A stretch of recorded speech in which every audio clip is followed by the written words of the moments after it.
Nós vamos abrir nossas Bíblias em Isaías 58.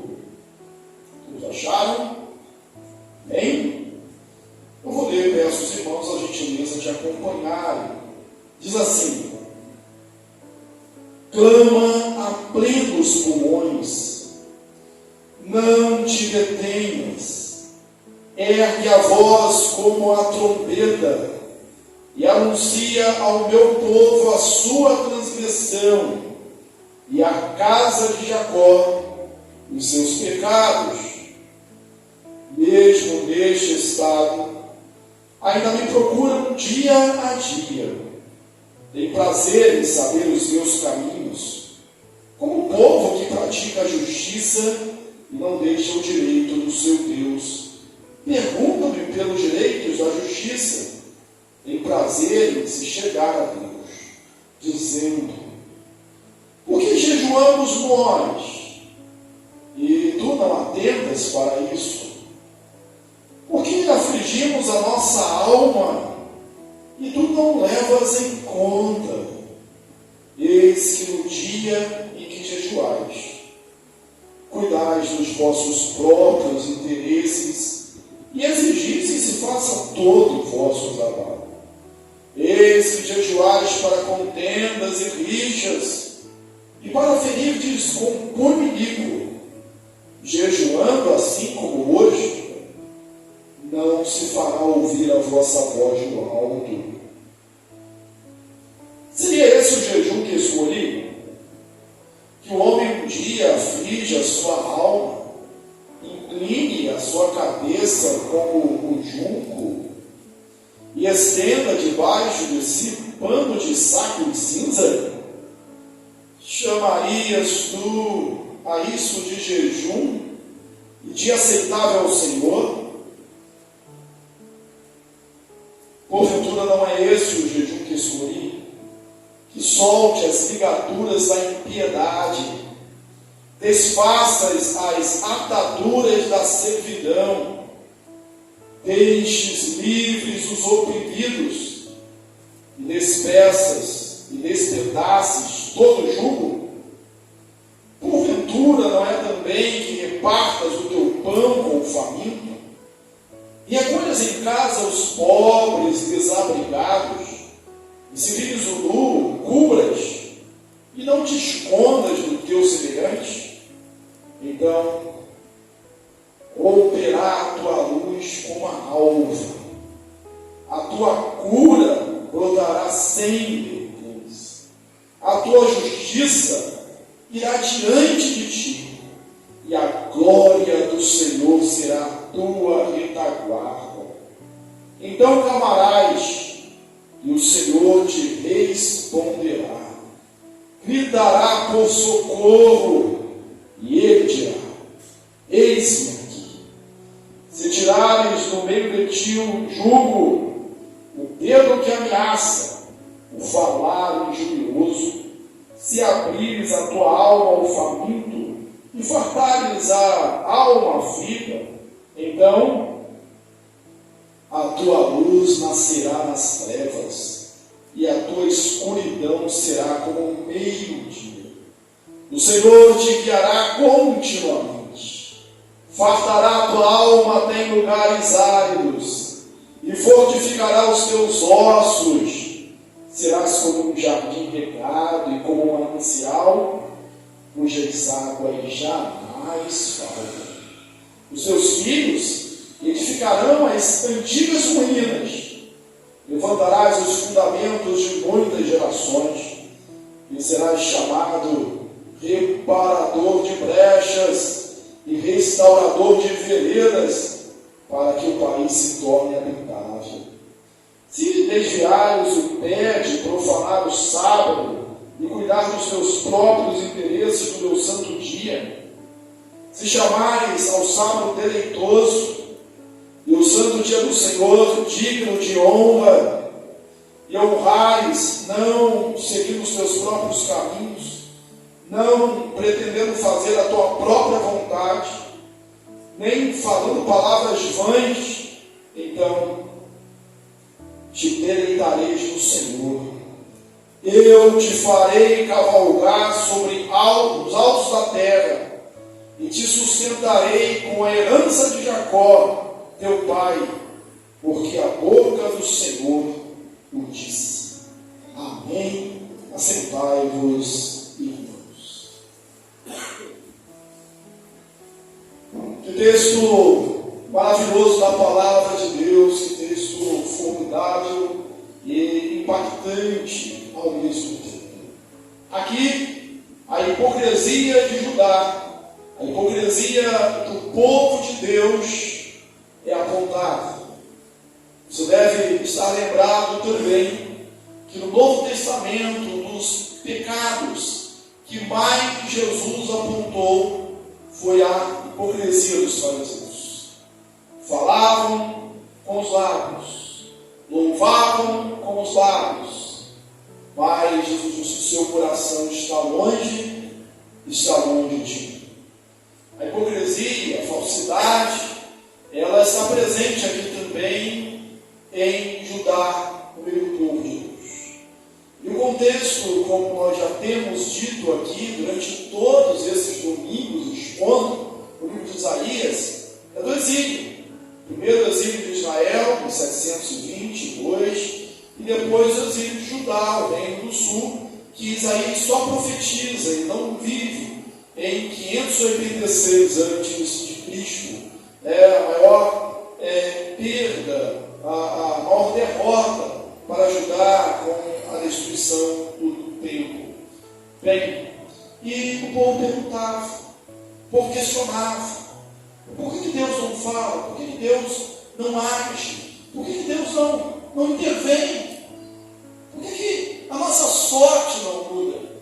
E ao profeta, ele diz: brada em alta voz, clama, não te detenha, fale, usa sua voz como trombeta, denuncie o pecado do meu povo.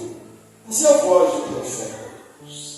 Clama, grita em alta voz, que não seja um sussurro, mas seja um grito, que seja como trombeta, denuncia como uma trombeta. Eu estava pensando nessa metáfora da trombeta, pensando nos nossos dias. Hoje, a gente, em relação ao pecado, a gente está longe de tocar trombeta. A gente está mais para tocador de flauta, de harpa, de instrumentos mais baixinhos, mais melodiosos, mais tranquilos. E a gente não chama o pecado daquilo que ele é, pelo seu nome. Pecado, falta de conformidade com a lei de Deus, transgressão da lei de Deus, errar o alvo, entristecer ao Senhor. Quanta gente é muito de culpa, de um deslize. Foi por causa do momento em que eu estou vivendo. E sempre somos e nos colocamos como vítimas. Deus fala, denuncia, grita, brada, seja em alta voz, que a sua voz seja uma trombeta. Denuncie todo pecado, de todo povo, que ninguém escape, que não haja nenhum paliativo, nenhum tapar o sol com a peneira. Isso é um de amor de Deus, porque Deus ama, disciplina a todos que amam, como um pai ao filho, a quem quer bem. Isso é revelado aqui no texto, sabe por quê? Porque ele fala assim, fala do pecado do meu povo. É o meu povo. Lá em casa eu brinco, talvez você tenha brincado também, só brincadeira, tá? Eu falo assim, quando os filhos fazem alguma coisa, eu falo assim, os teus filhos. E quando faz, meu filho, hein? Meu filho. É só uma brincadeira. É um lugar que o negócio é sério. Deus, ele não deixa de chamar o seu povo de seu povo. Os seus filhos, estão em pecado, estão longe, estão transgredindo, vão ser punidos, vão ser castigados. Mas ele fala, o meu povo. Deus ama o seu povo, como o pai ama o seu filho. Deus te ama, mas Ele não concorda com o seu pecado. Ele não concorda com a sua falta. Aqui na escola dominical, uma das lições que nós estudamos sobre a ira de Deus, os atributos de Deus, nós lembramos de uma frase, então não está errado, está certo. Deus ama, Deus odeia o pecado, mas Deus ama o pecador. Verdade, verdade, verdade. Mas não é toda a verdade. A verdade toda é que não é o pecado que vai para o inferno. Quem vai para o inferno é o pecador, não arrependido. Então existe a ira de Deus. E a solução é Jesus, que aplacou a ira de Deus na cruz do Calvário. Né? Que a ira de Deus foi sobre ele foi o nosso substituto. Ele chegou a clamar: Deus meu, por que me desamparaste? E dizer: está consumado, está pago. Solução de Jesus. Basta que você se arrependa e ande nos seus caminhos. E aí a pergunta do povo é: por que nós clamamos e Deus não responde?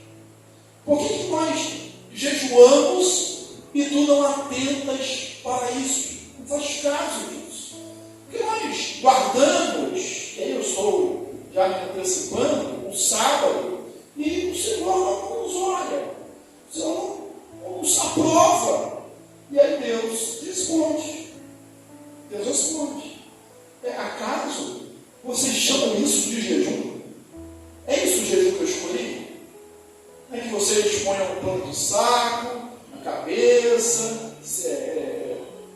leite suficiente com o seu pano de saco, um sino na cabeça, que ele não comam, que se apague o seu trabalho. É isso. Enquanto vocês oprimem, porque vocês separam esse dia para vocês não trabalham, mas oprimem o outro para trabalhar, colocam um jugo sobre o outro.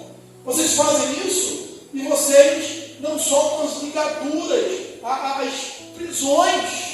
Vocês fazem isso, mas em suma a vida de vocês não muda. O seu contato com Deus, a sua intimidade com Deus, o seu relacionamento com Deus, o seu culto não muda a sua vida, não muda o seu dia a dia, não muda você em casa. É aquela história que na igreja é um cordeiro, em casa é um lobo, na igreja é uma bênção, em casa, vou falar maldição, mas vamos pegar leve, ninguém aguenta. Então é isso que eu quero, é isso que eu peço, é essa a minha vontade. Vocês chamam isso de jejum? O profeta chega a ser irônico. Um teólogo, Nico, ele escreveu um livro chamado O Homem Moral e a Sociedade Imoral. E, em tese, em resumo, é que ele, como jovem pastor, ele está vendo os problemas da sociedade e ele, de repente, ele pensou assim, ele chegou a essa ideia: olha, mas grande parte da sociedade é membro da igreja. Aquele que faz corrupção lá fora, domingo está aqui. Aquele que extorque lá fora, domingo está aqui. Aquele que não paga suas contas lá fora, domingo está aqui. E daí a pessoa diz: como pode ser um homem é moral? Na nossa sociedade é assim, que ninguém diz que é imoral. Todo mundo diz que preza pela justiça, pela equidade, mas a sociedade é imoral. Que lógica nisso? Não há lógica nenhuma. Isso é aquilo que nós chamamos de hipocrisia. O culto tem que mudar a vida. Uma frase que nós usamos na igreja, assim: quando a liturgia do culto termina, começa ou continua a liturgia da vida. Quando nós cantamos o pós-lúdio aqui e nós vamos para a nossa casa, o nosso culto continua. Nós louvamos ao Senhor. Paulo diz: quer comais, quer bebais, ou façais outra coisa qualquer, fazei tudo para a glória de Deus. Quando eu estou trabalhando, eu estou louvando a Deus. Quando está lavando a louça, você está louvando a Deus. Até lavando a louça, né? A louça nunca acaba. Você louvando a Deus. No seu dia a dia você sempre estar louvando a Deus, a nossa adoração contínua.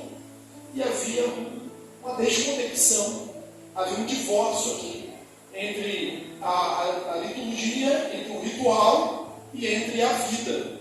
Não é o ritual que é ruim, não é o jejum que é ruim, o jejum é bom, é ordenado por Deus.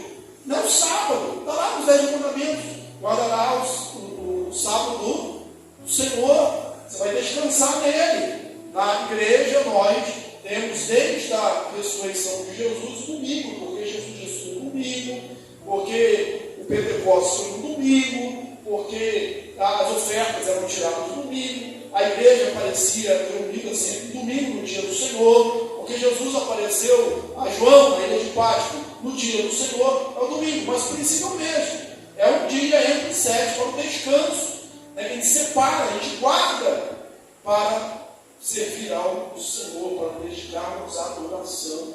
Deveríamos fazer isso com zelo. Não mudou.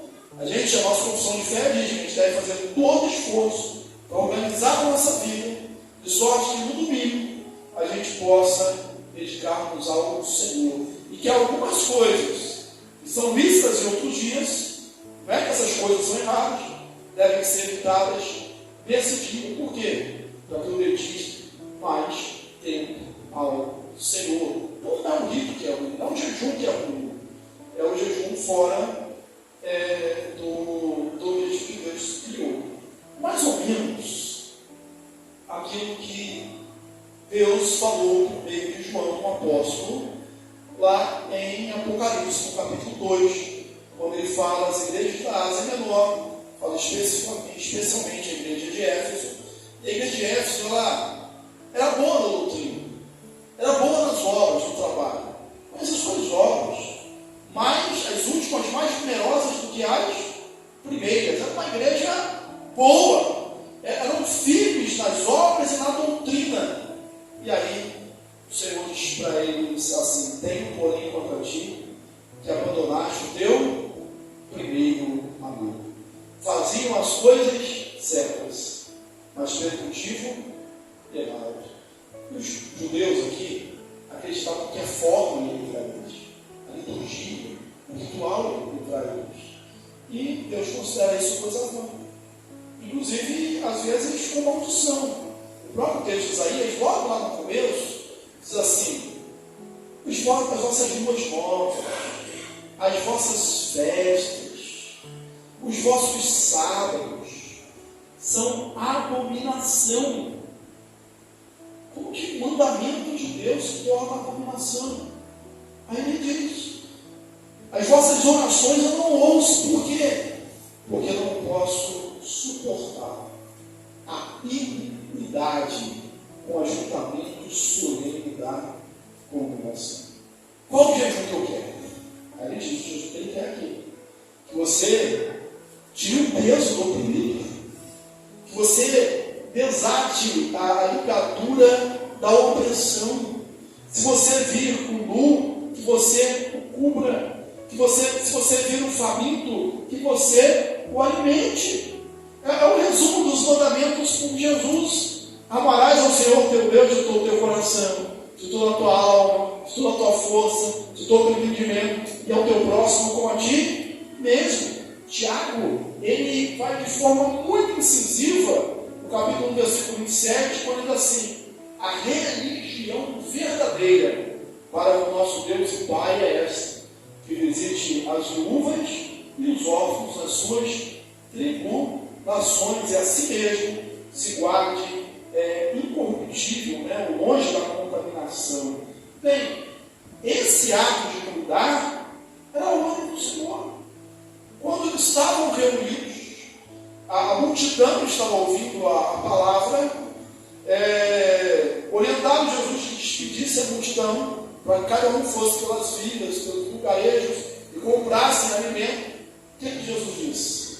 Pai, vós mesmos de comer. Então, reparta o seu pão, haja dessa maneira. E aí, quando você clamar, quando você guardar o sábado, quando você se deleitar no sábado, preste atenção, se deleitar deleitar no sábado. Qual a primeira pergunta do Breve Catecismo? A primeira é fácil. Então eu quero perguntar as 107 para ver se todo mundo responde na ponta da língua.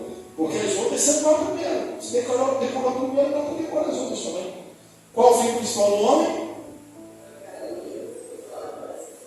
O fim principal do homem é glorificar a Deus e gozá-lo para sempre. Alegrar-se nele para sempre. Lembra do Salmo 37? Entrega o teu caminho ao Senhor, confia nele, mas ele fará. Agrada-te no Senhor e ele satisfará os desejos do teu coração. Não é que você vai agradar a Deus, porque a gente sabe que os nossos atos de justiça são como um trapo de imundície. Não é que a gente vai agradar a Deus. A gente vai se esforçar para fazer isso. A gente não consegue. Mas é se agradar no Senhor. É se deleitar nele.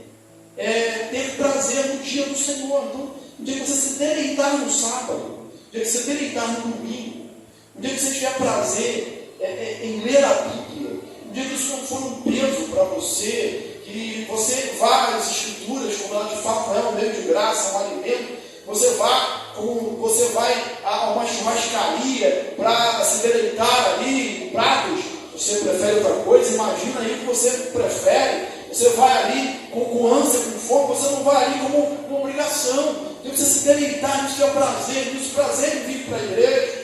Alguns lá fora pensam que a gente vem para a igreja como obrigação. Não, você tem que ser prazer. Eu prefiro estar na casa do Senhor. Um dia nos seus atos, o salmista vale mais do que 1000. Prazer, o dia que você fizer isso, você vai clamar. E o Senhor vai responder: eis-me aqui. Eis-me aqui. Eu não consegui deixar de fazer uma ponte, já que a gente está falando de Isaías, com o capítulo 6. Quando Isaías ele vê o trono vazio e Deus fala: ó, o trono está vazio, vai ter direito, né? O Senhor está sentado no seu alto e sublime trono, e tem aquela chamada, aquela vocação de Isaías. E Isaías responde: eis-me aqui. Quem enviarei? Eis-me aqui. Envia-me. E aqui a gente fala: eis-me aqui. E a gente pode dizer o eis-me aqui do homem e o eis-me aqui de Deus. A gente sabe que a iniciativa é sempre de Deus, mas Deus prova o seu próprio amor para conosco pelo fato de ter Cristo morrer por nós, sendo nós ainda pecadores. Ele nos amou primeiro, Ele nos atrai para o amor eterno.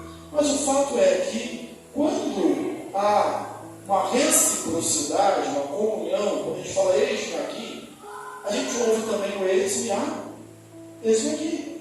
E aí, no versículo 8 em diante, deixa eu conferir se é do 8 mesmo, há uma mudança, não há mais aqui perdão, 14, né, em diante, há uma... Vou ver aqui. Isso mesmo, no versículo 8 em diante, agora as promessas de bênção. Quando você fizer isso, então romperá a tua luz como a alva, a tua cura brotará sem detença, a tua justiça irá diante de ti, e a glória do Senhor será a tua retaguarda. Onde você estiver, se você que diz eis-me aqui pelo Senhor, você que se deleita no Senhor, você que guarda os mandamentos do Senhor, ali resumidos naquilo que é visível, de ser mesmo judeu a guarda do sábado, e para nós o domingo, você que é fiel ao Senhor, onde você estiver, primeiro, não haverá fome, porque você vai repartir o seu pão, você vai suprir a necessidade, você vai exercitar o ato de misericórdia. Esse ato é de Deus para com você e de você para com o próximo. O próprio Davi, no mesmo salmo, já citando 37, diz: fui moço, que agora sou velho, nunca vi o justo desamparado, nem a sua descendência a dedicar o pão. Isso não é assistência social, isso não é mérito para os outros, salvação, isso tem a ver com espiritual, isso tem a ver com o nosso relacionamento com Deus, isso tem a ver com vida eterna. O texto bíblico do Novo Testamento diz que Jesus vai separar uns para a direita, outros para a esquerda, e vai dizer para aqueles que estão à direita assim: olha, vinde, entrai no reino do meu Pai, porque estive nu e me vestiste, estive com fome e me deste de comer, estive preso e foste me visitar. E eles perguntam: mas quando isso aconteceu, Senhor? Quando vocês fizeram a qualquer um desses meus pequeninos, a mim me fizeste. Nós não somos salvos pelas obras. E as crianças falam justamente o contrário. Tive fome, não me deste de comer, tive sede, não me deste de beber, tive luz, não me vestiste. Quando o Senhor foi, que nós vimos o Senhor, você fala, quando vocês viram esses pequeninos, não fizeram. Nós somos salvos pela fé? Sim. A chave diz: olha, mostra-me a tua fé sem obras, e eu com as minhas obras mostrarei a minha fé, porque a fé sem obras é morta. Nós não somos salvos pelas obras, mas na Apocalipse diz que as nossas obras nos acompanharão. Onde você estiver, não haverá fome. Em segundo lugar, onde você estiver, não haverá deserto. Pense, olha só. Então, a sua luz brotará diante de ti, a cura brotará diante de ti, a sua escuridão será como a luz ao meio-dia. Até a situação ruim para você, aquela situação que seja de mais treva, de mais dificuldade, o vale da sombra da morte, conforme o Salmo 23, vai ser como a luz ao meio-dia, porque você vai poder bradar como o salmista Davi, porque tu estás comigo, a tua destra e o teu bordão me sustentam. É o mesmo eis-me aqui de Isaías, é o mesmo eis que estou convosco todos os dias até a consumação dos séculos, conforme disse Jesus. A presença de Deus, a tua justiça irá diante de ti, e a glória do Senhor será a tua retaguarda. Essa metáfora militar, ela é muito propícia. Diante de você, vai a justiça, vai a obra, vai Deus à sua frente. E atrás de você, a sua retaguarda, vai a glória do Senhor. É o Deus que nos cerca, adiante, por trás, à direita, à esquerda, em cima, embaixo. É o Deus que nos envolve. Esse texto aqui, ele dá a ideia de fazer referência à saída do povo do Egito, mais uma vez. Eles estavam na frente do Mar Vermelho. O faraó vinha atrás com seus exércitos, com seus cavaleiros. Não tinha como Israel passar. Aí o texto diz que a glória do Senhor passou para trás dele. E à noite, aquela coluna de fogo separava o exército poderoso de Faraó e o acampamento dos israelitas durante toda aquela noite. Então, quando o inimigo vier furioso, ele vem furioso, porque a função do diabo é matar, roubar e destruir, você não teme, porque entre mim e ele, entre você e ele, está a glória do Senhor. A glória do Senhor será a tua retaguarda. Pode vir, vai ter que passar primeiro pela glória do Senhor. Se passar pela glória do Senhor, tudo bem, mas isso é impossível. Impossível. A glória do Senhor será a tua retaguarda. A gente caminha com segurança. Não haverá deserto, haverá bênção, haverá prosperidade. O Senhor te guiará continuamente. Não vai ser de vez em quando. Esse versículo 11 é o mais conhecido desse capítulo. O Senhor te guiará continuamente. Não é de vez em quando. Jesus não disse que estaria conosco várias vezes, nos dias bons, nos dias felizes, nos dias que fôssemos santos, nos dias que orássemos. Ele disse: eis que estou convosco todos os dias. O Senhor te guiará continuamente. Não vai ser de vez em quando. Não há essa flexibilidade, ou essa inconstância, melhor dizendo, em Deus, porque Deus é imutável. Deus ele não te ama mais quando você faz cara de bonzinho, ou quando você faz boas obras. Não, Deus te ama, porque Ele te ama. Ele decidiu te amar. E Ele vai te guiar continuamente. Fortalecerá os teus ossos. E aos seus passos, vai te fortalecer até em lugares áridos. E serás como um manancial. Você vai ser uma fonte. Por isso, onde você estiver, não haverá deserto. Você deve estar lembrando, eu já vi isso em algum lugar. Salmo 84, Salmista diz. Essa mesma verdade. Quão amáveis são os teus tabernáculos, Senhor dos exércitos. A minha alma tem sede. Deus vivo, até quando irei e estarei perante a face do meu Deus? O pardal montou casa. A andorinha é ninho para si, onde acolha os teus filhos. Eu, os teus altares, Senhor dos exércitos, Rei meu e Deus meu. Feliz o homem que em ti confia. Feliz o homem que tem por ti os caminhos aplanados. O qual, passando pelo vale árido, faz dele um manancial. De bênçãos o cobre a primeira chuva, fluindo de força em força. Cada um deles comparece diante de Deus em si. Vai passar pelo vale árido. Não é que esse vale não vai existir, mas você vai passar por esse vale árido e vai fazer dele um manancial. Jesus disse isso em João 7.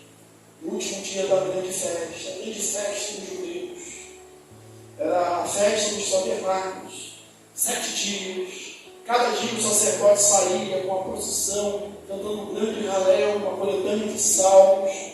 Iam lá, despejavam um pouco de água da fonte de Siloé. Um litro de água secava. E no dia seguinte a mesma coisa. No último dia, não tinha esse derramamento de água. E justamente no último dia, quando ninguém esperava mais nada, Jesus se levantou e disse: quem crer em mim, como diz as Escrituras, do seu interior fluirão rios de água viva. Você crê em Jesus? Conforme a Bíblia diz que Jesus Ele é o Senhor da sua vida, Ele é o seu Salvador. Então, do seu interior fluirão rios de águas vivas. Você será uma bênção. Você é uma bênção para as nações. Você é um manancial. Israel não tinha entendido isso, que é escolhido para abençoar os outros. E nós corremos o risco também de não entender. Quando a Bíblia diz que nós somos manancial, nós somos uma fonte que não serve só a si. Uma fonte serve aos outros, uma fonte jorra. Um rio de bênçãos, um rio de água viva, jorra intercedendo os outros. Então, onde você estiver, se assim pensa, não haverá deserto. Está acompanhando? Onde você estiver, não haverá fome. Você me diz, eis aqui. Onde você estiver, não haverá deserto. Porque você passando pelo deserto, vai fazer dele um vale de bênção, né? Um manancial, onde brotam as primeiras águas. Onde você estiver, vai haver bênção, porque você, o seu interior vai fluir rios de água viva. Você não é bem-aventurado, que não anda segundo o conselho dos ímpios, que se não detém no caminho dos pecadores, que não se assenta na roda dos escarnecedores. O prazer está na lei do Senhor, e na sua lei medita de dia e de noite. Não é isso? Não é você? Esse homem, essa mulher? Diz: olha, você é como árvore plantada junto a ribeiros de águas, onde a folhagem não murcha, e devido tempo dá o seu fruto. Você também será, onde você estiver, em terceiro lugar, não haverá ruínas. O texto vai dizer aqui: os seus filhos, você, seus filhos, vai ser chamado de reparador de brechas, para construir os lugares destruídos. a fim de que o país seja habitado. Quando nós pregamos aqui sobre o Salmo 37, tem um versículo lá no Salmo 37 que diz assim: que o justo, o piedoso, o ímpio, ele pega o dinheiro emprestado e não paga. Aí eu brinquei e disse: irmãos, aqui é o ímpio, tá? O ímpio pega o dinheiro emprestado e não paga. O piedoso, ele se compadece e dá. Não tem para dar, é o contrário. Pena que, às vezes, acontece o contrário, né? Que tem muito crente que pega e não paga. Né? Aqui o texto está dizendo que nós seremos reparadores de brecha, reconstrutores, e não destruidores. A gente chega, traz a inquietação, a falta de paz, a destruição. E esse não é o seu papel. O seu papel é ser um reparador de brechas. E a Bíblia diz: eu procurei alguém para estar na brecha nesse corpo.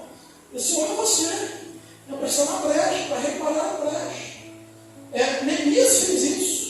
Os muros estavam destruídos, isso deu tristeza a ele, uma angústia. E ele orou ao Senhor, falou com o rei, e foi, e conseguiu recursos do próprio rei. Ele ficou puro. E diante dos inimigos que diziam: olha, se você vai construir uma raposa, vai destruir, entrou por aqui, saiu por aqui, ele continuou. Quando mudaram a estratégia, convidaram para um banquete e falou: estou fazendo grande obra. Por que pararia a obra para ir convosco? E aí o texto diz: e fechou-se o muro até metade da sua altura, porque o povo tinha ânimo para trabalhar. Quando você tiver, não haverá ruínas, haverá coisas construídas, edificadas, porque você nasceu para ser bênção para essa geração, bênção para este povo. Amém? Que Deus nos abençoe e nos fortaleça. Por que isso vai acontecer? A última parte do versículo do texto. Porque o Senhor disse, porque a palavra do Senhor